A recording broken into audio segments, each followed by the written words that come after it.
시편 84편 말씀은 성전에서 예배하기 위해서 예루살렘으로 순례하는 모습을 기억하며 찬송하는 시입니다. 예루살렘 성전은 이스라엘 사람들에게 있어서 하나님의 임재가 거하시는 곳, 하나님을 만나는 장소였습니다. 1년 중에 정해진 절기마다 팔레스타인 지역 곳곳에 흩어져 살고 있는 이스라엘 백성들은 예루살렘 성전으로 모여들었습니다.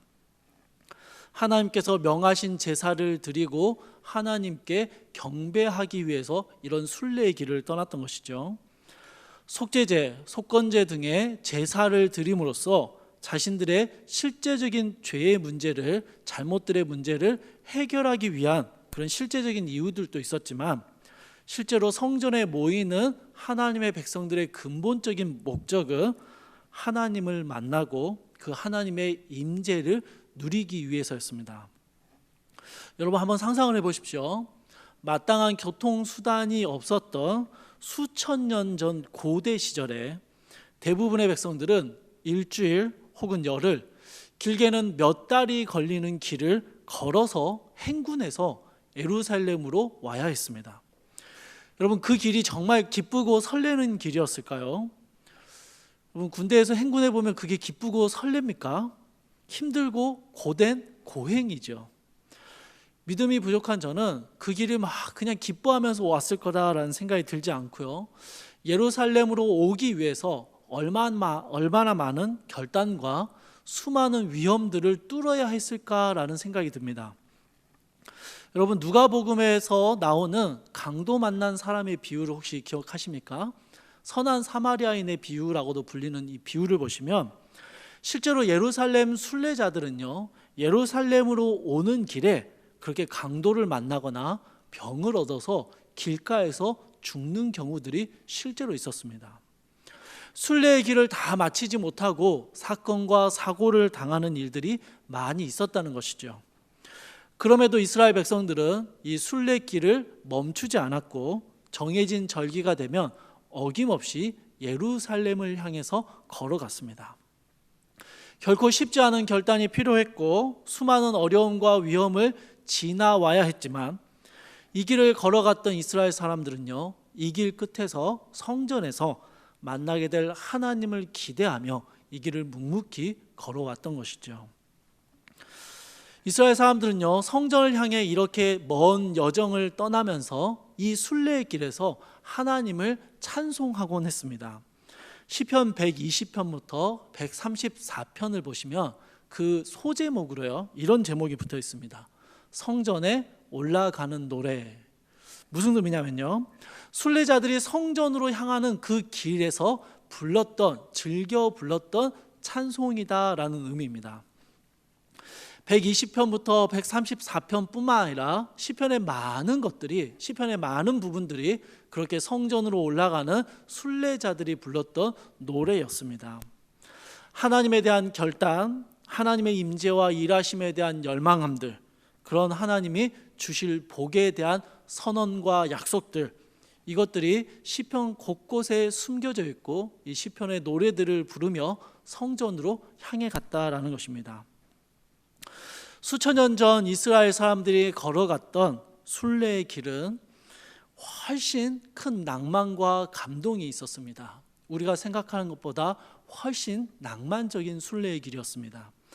최근에 산티아고 순례길이 많이 관심을 받았는데요, 저는 그 길보다 이스라엘 백성들이 걸어갔던 그 성전을 향해 걸어갔던 그 순례의 길이 정말 낭만적이었다라는 생각이 듭니다.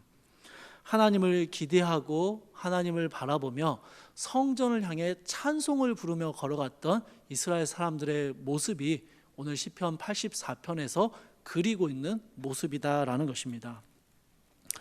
사랑하는 청년 여러분, 수천 년 전 순례자들과 같이 우리는 오늘 하나님을 예배하기 위해서 모였습니다. 물론 순례자들을 따라 하겠다고 교회까지 걸어오지는 않습니다. 차를 타고 들어오고요, 또 많은 청년들이 현장에 오지 못하고 온라인으로 함께 예배를 드리고 있습니다. 시대가 많이 달라졌고 코로나로 인한 상황 속에서 우리의 예배 방식은 많은 변화를 겪게 되었습니다. 그러나 수천 년 전 이스라엘이 걸었던 순례자들의 길과 2020년을 살아가는 우리가 변하지 않는 공통점 한 가지를 가지고 이 자리 가운데 나옵니다.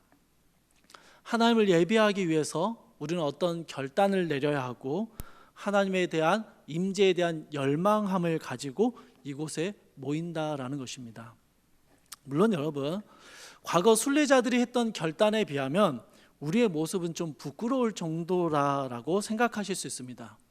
그러나 여러분, 이 자리에 예배하기 위해서 여러분이 기꺼이 포기했던 여러 가지가 분명히 있습니다. 잠자리에서 일어나고 더 즐길 수 있는 것들을 뒤로 하고 이 자리 가운데 나오는 것이죠. 익숙하지 않은 온라인 중계 앞에 앉아서 누구 하나 보는 사람이 없기 때문에 흐트러지고 집중하기 어려운 그 자리에서 하나님을 예배하기로 결심하고 앉아 있는 것이죠. 또한 그렇게 예배의 자리로 나아오는 우리의 마음속에는요, 하나님에 대한 어떤 기대와 열망을 가지고 있습니다.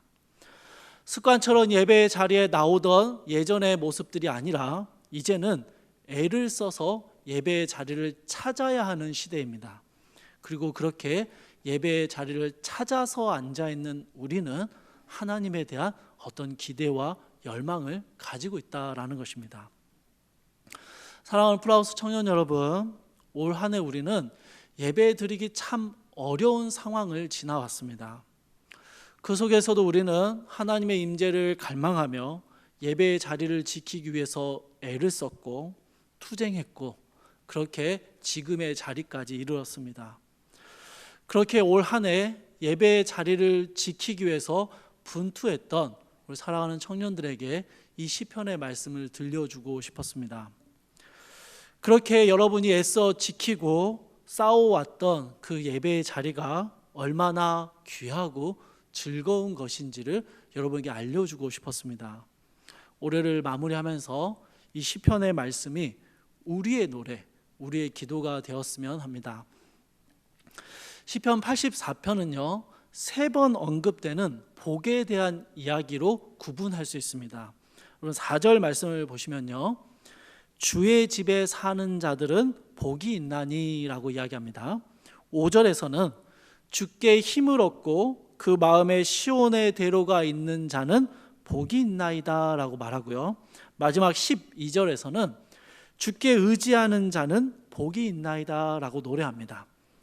주의 집에 사는 자, 주께 힘을 얻고 그 마음에 시온의 대로가 있는 자, 주께 의지하는 자, 이 사람들은 하나님의 축복을 받게 된다라는 이야기를 시편 84편이 하고 있는 것이죠. 오늘은 이걸 하나하나 살피기보다는 3가지 축복의 사람들에 대해서 좀 대략적으로 살펴보려고 합니다. 먼저 1절부터 4절에 나오는 주의 집에 사는 자들입니다. 여기서 주의 집은 예루살렘 성전을 의미하고요, 현대식으로 말하자면 교회 건물이 되겠습니다. 교회 건물에 사는 사람이라는 의미가 되는 것입니다. 당시 예루살렘 성전 안에 거주할 수 있었던 사람은 제사장들 뿐이었습니다.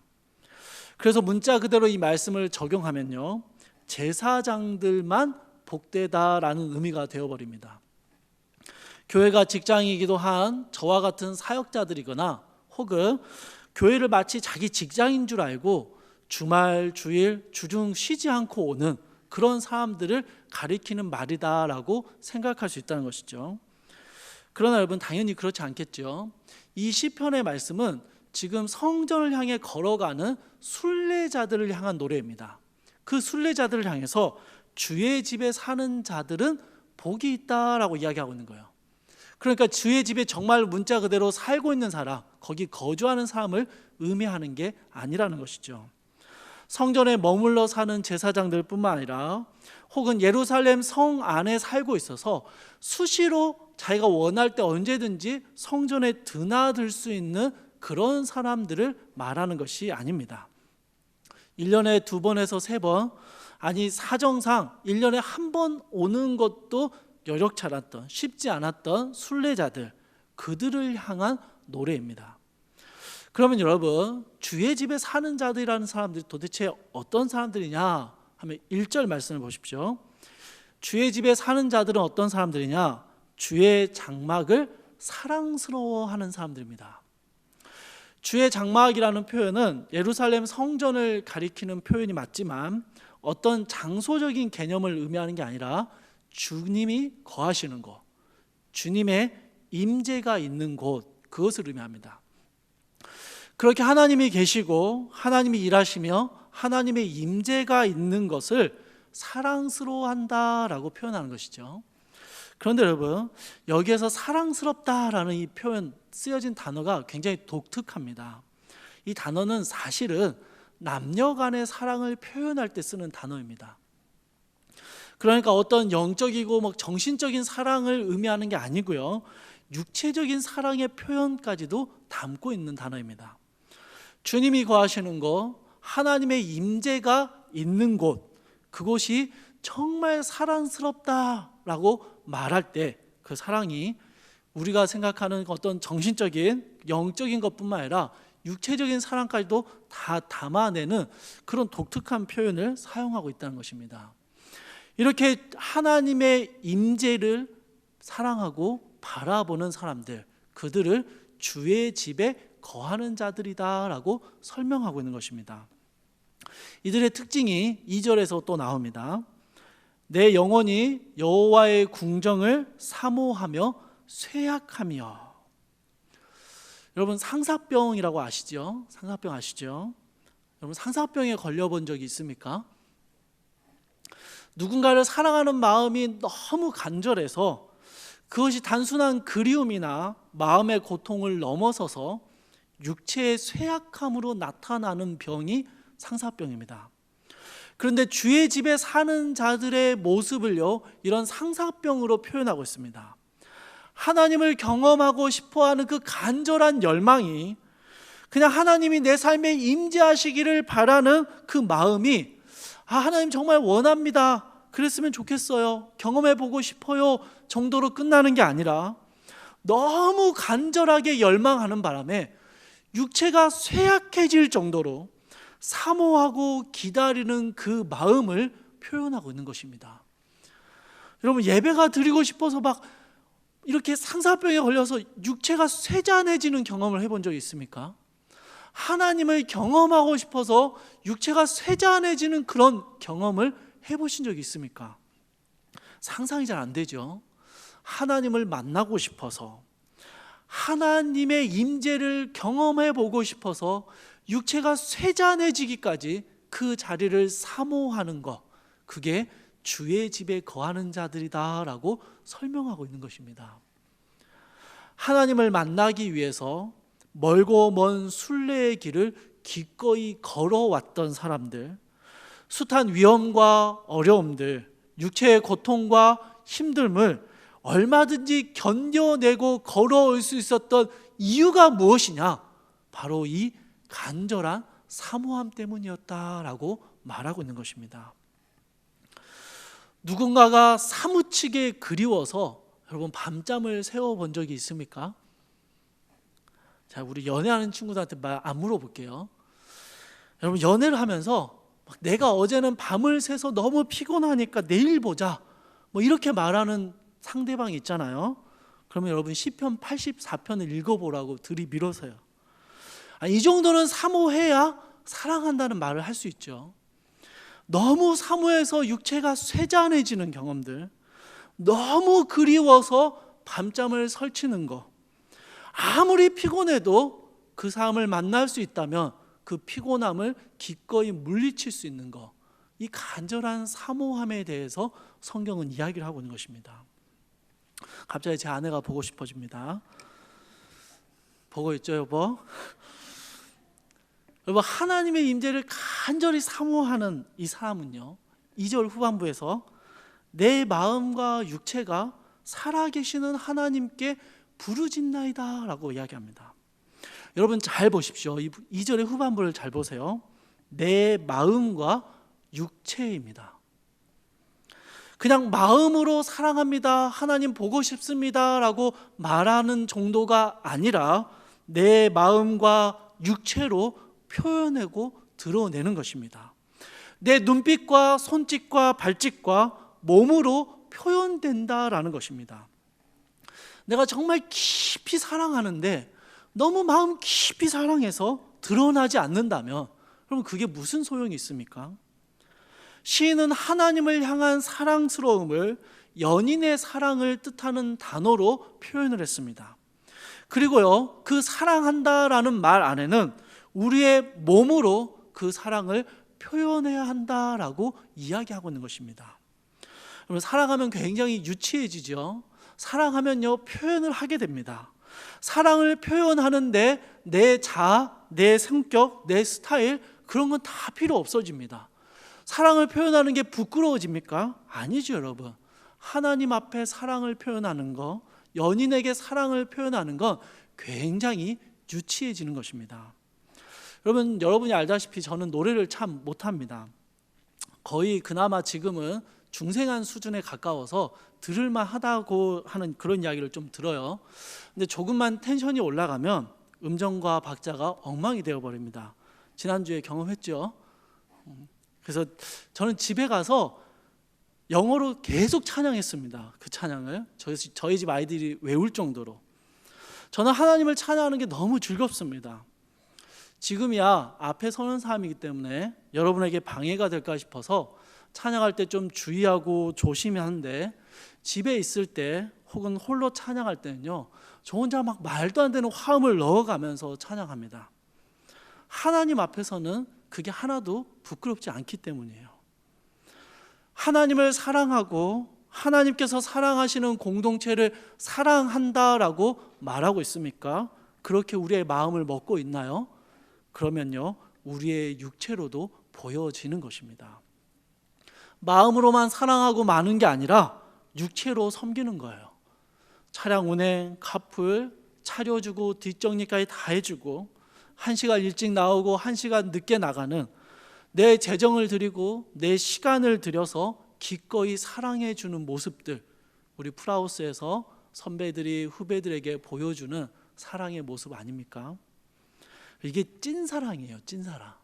마음으로만 하는 게 아니라 육체로도 드러나는 것이죠. 주의 집에 거하는 자들은요, 이렇게 하나님을 향한 사랑을 그냥 갈망합니다라고 끝내는 게 아니라 실제로 그 사랑을 육체로 드러내는 사람들입니다. 마음과 육체로 살아계신 하나님을 사랑하고 부르짖는 사람들이에요. 이 부르짖다라는 이 표현은요, 사실은 기뻐 소리치다라는 의미입니다. 그래서 부르짖다라는 번역보다는 노래하다라고 번역하는 것이 더 낫다라는 생각이 듭니다. 결론적으로 여러분, 주의 집에 거하는 자들은 어떤 사람들이냐? 하나님께 마음과 육체로 그 간절한 사모함을 노래하는 사람들입니다. 예배하기 위해서 기꺼이 순례의 길을, 그 수개월이 걸리는 길을, 그 거친 길을 걸어오면서 찬양하는 사람들이죠. 이 사람들은 하나님을 향해서 이렇게 고백합니다. 3절입니다. 나의 왕, 나의 하나님, 만군의 여호와여. 하나님에 대한 세 가지의 호칭으로 하나님을 부르고 있는데요, 이 모습은 공통적으로 하나님에 대한 자신의 경험을 바탕으로 부르는 호칭입니다. 내가 이전에 경험했던 개인적인 하나님에 대한 경험들을 담아서 하나님을 부르고 있는 것입니다.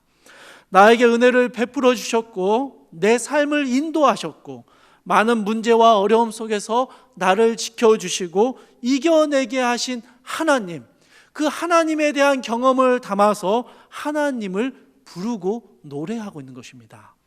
나의 왕, 나의 하나님, 만군의 여호와여. 그 하나님의 일하심과 임재하심 안에서 참새도 제 집을 얻었고 제비도 새끼들 보금자리를 얻었나이다 라고 고백합니다. 우리 인생이 참새처럼 작고 이리저리 평안을 찾아 떠도는 모습이지만, 이 땅에서 우리는 안정적인 삶을 원하지만 실제로 평생을 살아도 그다지 안정적일 수 없는 삶을 살아갑니다. 여러분, 돈이나 집이 없어서 안정적이 아닌 게 아니에요. 한 치 앞도 내다볼 수 없는 무기력한 인생임을 깨닫기 때문입니다. 여러분, 우리는 눈에 보이지도 않는 이 바이러스에 의해서 일상이 무너지는 것을 경험하고 있습니다. 당장 우리가 걷다가 어떤 사건과 사고를 만나게 될지 우리는 전혀 예상할 수 없는 현실을 살아갑니다. 우리는 정말로 불확실한 세상에서 결코 안정적일 수 없는 삶을 살아가고 있는 것이죠. 그런데 여러분, 주의 집에 거하는 자의 노래를 들어보십시오. 이들은 하나님의 임재 안에서 안정을 얻습니다. 집을 얻습니다. 보금자리를 찾았습니다. 참된 평안과 안정이 무엇인지를 알게 되었습니다. 사랑하는 청년 여러분, 이건 정말입니다. 우리 인생의 수많은 굴곡과 문제와 어려움들을 만나게 될 것이지만 폭풍우 가운데 홀로 평안하게 주무셨던 예수님처럼 우리는 그분이 누리셨던 평안함을 누릴 수 있는 것입니다. 하나님의 품 안에서, 하나님의 집에서, 하나님의 임재 안에서 우리는 참된 평안을 찾을 수 있다라는 것입니다. 이게 주의 집에 거하는 자들이 받은 놀라운 축복이었습니다. 그래서 주의 집에 사는 자들은요, 4절의 끝부분에서 항상 주를 찬송합니다. 주님의 평안을 노래하고 주님의 사랑을 노래하는 것입니다. 주 안에서 사랑하는 청년 여러분, 주의 집에 사는 자들의 복을 우리가 누릴 수 있기를 바랍니다. 하나님의 임재, 예배의 자리를 간절히 사모하고 그 사모함이 뼈에 사무치고 우리의 마음과 육체를 다해서 그 사모함을 드러내며 하나님 앞으로 나올 수 있기를 바랍니다. 여러분만의 하나님의 경험, 여러분만이 느꼈던 하나님의 임재들을 여러분이 간직하기를 원하고요, 그 하나님 안에서 참된 평안을 누리며 그 하나님을 찬양하는 이 귀한 축복이 우리 사랑하는 청년들 가운데 있기를 바랍니다. 84편에 나오는 두 번째 축복의 사람은요, 주께 힘을 얻고 그 마음에 시온의 대로가 있는 사람입니다. 이것은 여러분, 예루살렘 성전에서 예배하기 위해서 순례의 길을 걸어오는 그 모습 그 자체를 설명하는 모습입니다. 표현입니다. 말씀드렸다시피 하나님을 예배하러 가는 길은요, 그 순례의 길은 정말 멀고 험했습니다. 어떤 사람들은 이 길에서 실패하고 좌절하기도 했고요, 예기치 못한 위험을 만나서 생명을 잃는 일까지도 있었습니다. 포기하고 싶을 때도 많았을 것이고 자주 가는 길인데도 늘 새롭고 늘 어려웠습니다. 그럼 마치 우리가 걷고 있는 신앙의 길과 비슷하지 않나요? 그런데 그 길이 하나님께로 향해 있는 시온의 대로임을 알기 때문에 나의 힘과 의지만으로는 갈 수 없어서 주로 인하여 힘을 얻는 사람들, 그래서 하나님께 나아가는 그 길을 결코 포기하지 않고 걸어가는 사람들, 그들에 대한 이야기가 두 번째 단락입니다. 그런데 이 사람들은요, 6절을 보니까 이 사람들은 반드시 눈물 골짜기를 지나가게 됩니다.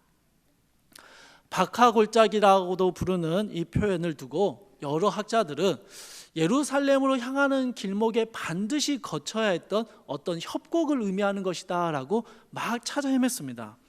그런데 아직까지 정해진 협곡, 정해진 지형은 없습니다.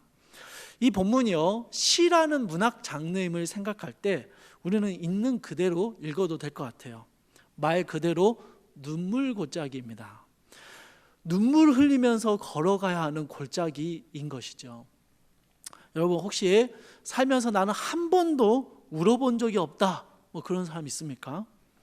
한 번도 마음 아프거나 억울하거나 속상하거나 수치스러운 적이 없었던 사람이 혹시 있습니까? 세상의 거대함 앞에서 혹은 감당하기 힘든 슬픔과 어려움 앞에서 그저 우는 것밖에 할 수 없어서 그저 울기만 했던 그런 경험을 하신 적이 없으십니까? 우리의 인생을 눈물 골짜기다라고 표현하는 것은 아주 적절한 표현 같습니다. 그럼 여러분, 6절의 말씀은 그런 모든 인생이 겪어야 하는 눈물의 골짜기, 아픔의 인생을 의미하는 것일까요? 그렇지는 않습니다. 왜냐하면 여러분, 여기 나오는 시가 순례자들을 향한 시라는 것을 우리가 꼭 기억해야 합니다. 눈물의 골짜기는요, 순례자들이 걸어가는 길을 표현합니다. 믿음의 길, 하나님의 임재를 바라보며 걸어가는 사람들, 이 길에는 많은 눈물을 쏟아내야 하는 눈물 골짜기가 있다라는 이야기입니다. 우리가 걸어가는 이 눈물 골짜기는 세상의 것과 같지 않습니다. 왜냐하면요, 우리는 이 눈물을 하나님의 임재를 바라며 하나님 앞에서 흘리기 때문입니다. 그냥 아프고 슬퍼서, 그냥 고통스러워서 그냥 우는 그런 눈물이 아니라 하나님의 임재를 간절히 사모하는 순례의 길에서, 그 믿음의 길을 걷다가 만나게 되는 눈물 골짜기에서 하나님 앞에 펑펑 울어대는, 하나님 앞에서 흘리는 눈물이기 때문입니다. 그리고 6절의 후반부를 보시면요, 이 눈물 골짜기에는요, 많은 샘과 이른비가 있습니다. 이게 다르죠. 세상의 눈물 골짜기와 전혀 다릅니다. 눈물 골짜기, 많은 샘, 이른비. 이스라엘의 지형상 물이라는 이런 표현은, 물에 대한 표현은요, 굉장히 중요한 생명의 원천을 의미했습니다. 그래서 여러분, 이 세 가지의 비유는요, 가장 절실한 필요들에 대해서 설명해 주는 비유들입니다. 표현들입니다. 근데 여러분, 이 비유의 말씀을 묵상해 보면요, 하나님이 얼마나 세심하게 우리의 삶에 일하시는지를 보게 됩니다. 여러분, 믿음의 길에서 우리는요, 많은 눈물을 쏟아내게 되어 있습니다. 믿음의 길을 걸어오면서 눈물 한 번쯤 안 쏟아본 사람은 이 본문을 못 읽습니다. 이해가 안 돼요. 그런데 믿음의 길을 걸어오기 위해서 우리가 울어야 했던 그 수많은 눈물 골짜기를 지나와 본 사람은요, 이 말씀이 너무 이해가 됩니다. 그런데 우리가 쏟아냈던 눈물만큼 샘물로, 빗물로 다시 채워주시는 은혜가 이 골짜기 안에 있더라라는 것이죠. 아니, 더욱 넘치도록 채워주시는 하나님의 은혜가 우리가 눈물로 걸어가는 골짜기 속에 곳곳마다 있더라라는 것입니다. 우리가 눈물을 흘려서 탈진하지 않도록 많은 샘을 준비하시고 이른 비를 내리시사 그 샘이 마르지 않도록 지켜주시는 것입니다. 사랑하는 청년 여러분, 우리는 인생에서 필연적으로 수많은 문제와 어려움들을 만나게 됩니다.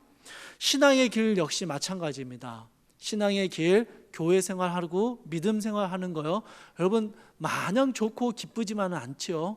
슬프고 힘들고 어려운 순간들을 우리는 만나게 되고 눈물 흘리며 그 길을 걸어갈 때가 있습니다.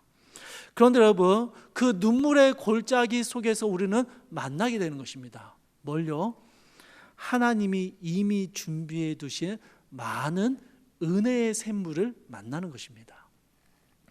은혜의 샘물이 말라버린 것 같을 때에는요, 이른 비를 내리시사 그 샘물을 다시 채워주시는 하나님의 세심한 인도하심을 만나게 되는 거예요.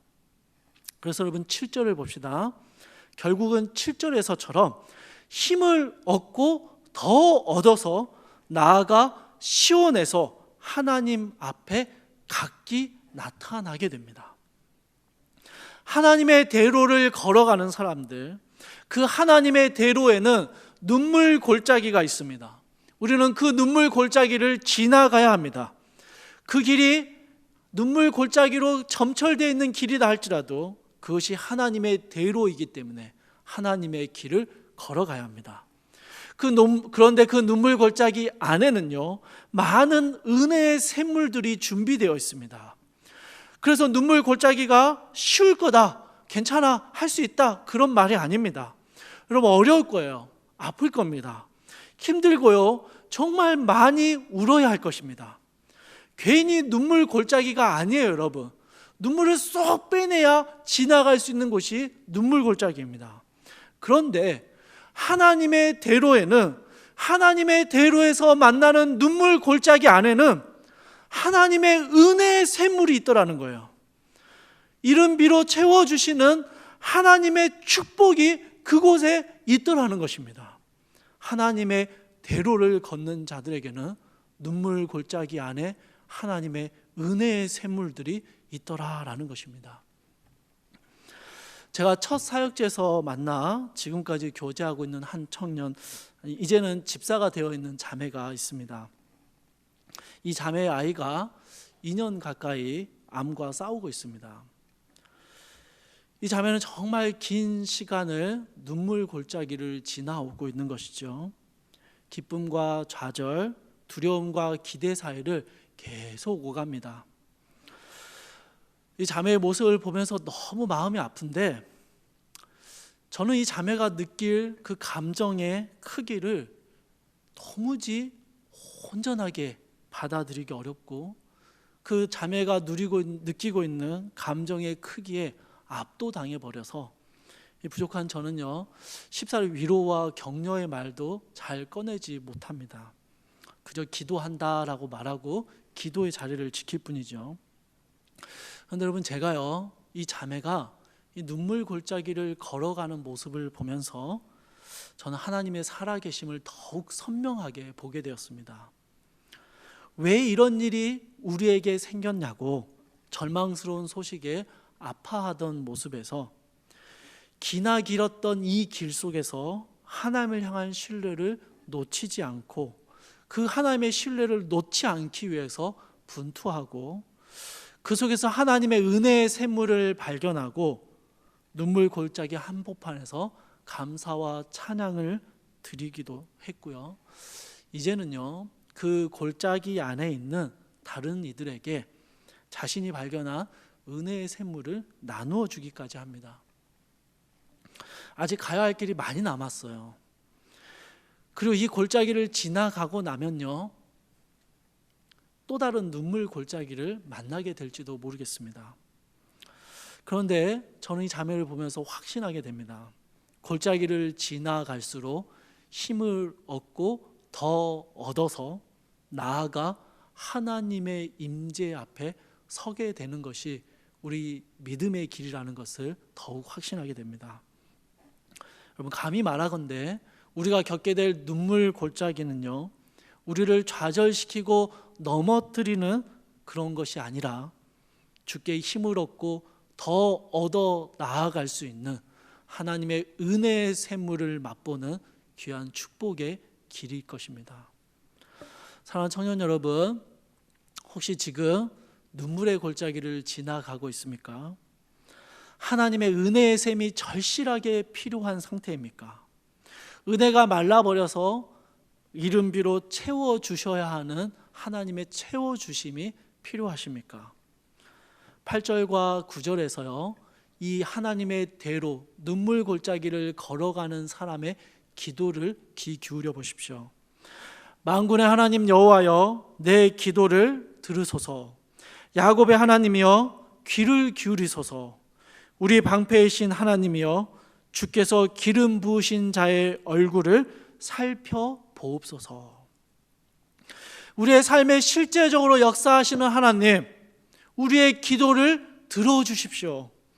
주의 택한 백성들의 삶을 살펴주시고 우리에게 시시때때로 필요한 은혜의 샘물을 허락해 주십시오. 우리가 오직 주께로만 힘을 얻고 더 얻어서 이 믿음의 길을 끝까지 걸어갈 수 있도록 우리를 붙들어 주십시오. 눈물 골짜기를 지나야 하지만 그곳에서 기쁨과 찬양이 터져나오게 해주시고 눈물을 뿌리는 만큼 채워주시는 은혜의 샘물을 만나게 해주십시오. 마침내 우리가 하나님의 임재 앞에 서서 하나님의 은혜를 노래하게 하옵소서. 이게 하나님의 대로를 걸어가는 사람의 기도였습니다. 그리고 이것이 우리의 기도가 되었으면 좋겠습니다.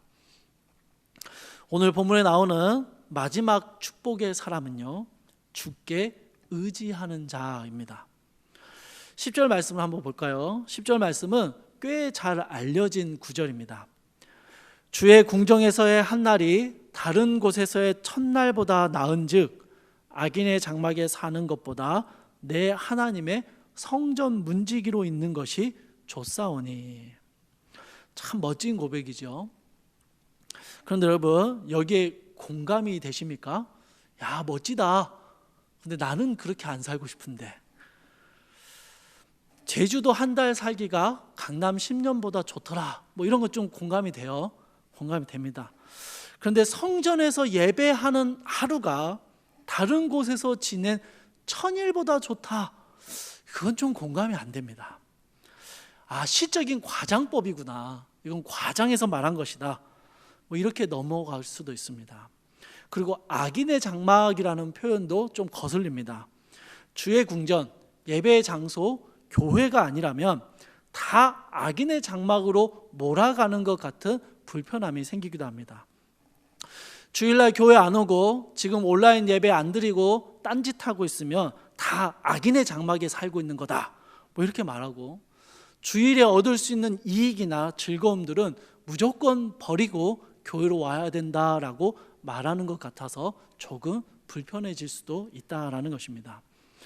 그런데 여러분, 우리가 읽고 있는 이 시편 말씀이 1년에 2번, 3번 혹은 1년에 한 번 올까 말까 성전으로 올라오고 있는 순례자들을 향한 노래라는 것을 기억하십시오. 이들은 멀고 험한 길을 걸어서 예루살렘 성전에 도착하면 며칠이나 있을까요? 짧으면 하루 이틀 정도 머물고요, 길어도 보통 일주일 정도 안에는 다시 고향으로 돌아갑니다. 그것도 성전 안에 계속 있는 게 아니에요. 성전에 잠깐 들어갔다가 예루살렘 성 안에서 머물다가 또 성전 들어가고 왔다 갔다 하는 뿐입니다. 여러분, 걸어온 시간에 비하면 너무 짧은 시간을 성전에서 예배하고 제사 드리는 것입니다. 이곳에 머무르는 시간은 굉장히 짧았고 예배의 자리를 사모하며 여러 어려움을 지나 성전에 도착했지만 금방 다시 자신의 일상으로 돌아가야 했습니다. 다시 삶의 자리로 돌아가면서 다음번에 올 때는 좀 더 오래 있어야지라는 다짐을 하면서 돌아갔겠죠. 그렇게 성전을 예배하고 돌아간 삶의 자리에서 그들은요, 또 다른 삶의 예배를 드리는 삶을 살아가야 했습니다. 순례자들은 주의 궁전에서 한 날을 보내고 자신들의 삶의 자리에서 첫날을 보내야 했습니다. 물론 여기서 첫날은 약 3년을 의미하는 것 때문에 조금 과장법이 들어가 있습니다. 그러나 여러분, 유대인들이 1년에 최소 2번 혹은 3번 정도, 아니면 수년에 한 번 정도 성전을 방문할 수 있었다라는 것을 생각하면요, 한 번 방문해서 잠깐 예배 드린 거, 그 하루, 주의 궁전에서 하루를 지냈던 그 기억을 가지고 남은 자신의 삶을 살아내야 했던 것입니다. 1년에 여러 차례 예루살렘을 올라올 수 없었던 사람들, 너무 먼 곳으로 흩어져 살고 있는 사람들은요, 수년 혹은 평생에 한 번 성전에 올라와서 예배를 드릴 수 있다면 그 하루를 너무 사모했고 간절하게 원했던 것이죠.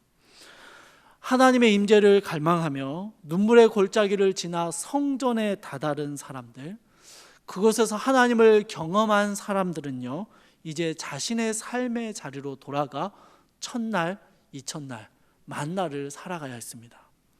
하나님과 상관없는 삶의 원리들과 가치관들이 움직이는 세상, 그곳은 악인들의 장막이었습니다. 그곳이 이들이 살아가는 삶의 터전이었습니다. 그곳에서 그들은 여전히 하나님을 예배하는, 하나님의 임재를 누리는 여호와의 성전의 문지기와 같은 삶을 살았던 것입니다. 주의 궁전에서 하루를 지내고 하나님의 임재를 경험하고 그들은 다시 악인의 장막과 같은 자신들의 삶의 자리로 들어가야 했지만, 그곳에서 이제 그들은 하나님의 임재를 여전히 붙드는 하나님의 성전의 문지기와 같은 삶을 살아냈다라는 것입니다. 여러분, 하나님께서는요, 성전에 거하는 것이 더 좋으니 너네 악인의 장막을 다 떠나서 이 성전에 들어와서 살아라, 그렇게 말씀하지 않으셨습니다. 몸은 성전에 머물지 못하지만 하나님의 임재를 간절히 사모하는 사람들을 일컬어서 주의 집에 사는 자들이다라고 표현해 주셨고요. 하나님 앞에 서기를 기대하며 눈물 골짜기를 묵묵히 걸어가는 사람들을 은혜의 샘물을 마실 수 있게 하셨고, 그들을 하나님의 대로에 서 있는 자들이다라고 말씀해 주셨습니다. 그리고 이제 하나님을 예배하고 하나님을 경험한 사람들이 각자 자신의 삶의 자리에서 하나님의 성전 문지기로 살아갈 때, 그렇게 자신의 삶의 예배를 드릴 때 하나님은 이들을 주께 의지하는 자들이다라고 표현하시는 것입니다. 그리고 그들에게 축복하시는 것이죠. 이렇게 자신이 살아가는 악인의 장막과 같은 세상 한복판에서 여호와의 성전 문지기로 살아가는 사람들은요, 이렇게 고백합니다. 11절 말씀입니다. 여호와 하나님은 해요 방패이시라. 여호와께서 은혜와 영화를 주시며 정직하게 행하는 자에게 좋은 것을 아끼지 아니하실 것임이니라. 사랑하는 청년 여러분, 우리는 일주일에 단 하루 1시간 30분 남짓의 예배를 드립니다. 열심을 가지고 새벽 예배도 드리고 수요 예배도 드리는 청년들도 있고요. 주일에 오전 예배, 주일학교 예배도 드리고 기도에도 참석한다 하면 그 시간들 다 합쳐봐도 여러분 7시간에서 8시간 정도밖에 되지 않습니다. 일주일이 168시간이니 남은 160시간은 우리는 교회 밖에서 살아갑니다. 목사님 자는 시간은 빼주세요. 하루 7시간 잔다라고 합시다. 7시간 많이 자는 거죠. 7시간 잔다고 하면 110시간 정도 우리가 교회 밖에서 깨어서 살아갑니다. 깨어있는 시간의 10분의 1도 안 되는 시간을 우리는 예배를 드리는 거예요. 성전의 예배보다 월등히 많은 삶의 예배가 우리에게 주어져 있다라는 것입니다. 짧은 예배의 경험, 1시간 반도 되지 않는 이 짧은 예배의 경험이 110시간을 살아내는 우리에게 어떤 영향력을 미치고 있습니까? 주께서 주신 말씀이, 이 짧은 예배의 시간에 붙들었던 그 말씀이 여러분의 삶의 자리에서 주님을 의지하고 성전 문지기로 살아갈 수 있는 힘을 주냐는 것입니다. 주의 말씀을 붙들고 의지하며 살아가는 사람들은 자신들의 삶의 자리에서 하나님께서 해처럼 자신들의 삶을 비추심을 믿습니다. 전신을 다 가리는 방패는 아닐지언정 민첩하게 움직이며 사용할 수 있는 성목 방패가 되어주셔서 우리의 삶에서 만나는 온갖 위험과 위기들로부터 우리를 지켜내는 방패이심을 신뢰합니다. 자격 없는 자에게 베풀어 주시는 하나님의 은혜임을 믿고 필요를 채워주시는 분이심을 신뢰하는 것입니다. 여호와의 말씀에 순종하며 여호와 보시기에 정직하게 행하는 자들에게 반드시 좋은 것을 아끼지 않으시는 선한 분이심을 신뢰하며 살아가는 것입니다. 그렇게 삶의 자리에서 우리가 경험했던 예배의 자리에서 하나님의 임재를 경험했던 주의 말씀을 붙들었던 그 기억을 가지고 더 많은, 훨씬 많은 삶의 자리에서 삶의 예배를 드리며 여전히 하나님 성전의 문지기로 살아가는 사람들, 그들을 하나님은 축복된 사람이다라고 설명하고 계시는 것입니다. 사랑하는 청년 여러분, 3가지의 축복에 대해서 말씀을 드렸는데요, 우리 집에서 나눔을 하면서 보시게 되겠지만 이 3가지의 축복의 모습이요, 예배 가운데 담겨있는 아주 중요한 3가지의 요소를 다 담아내고 있습니다.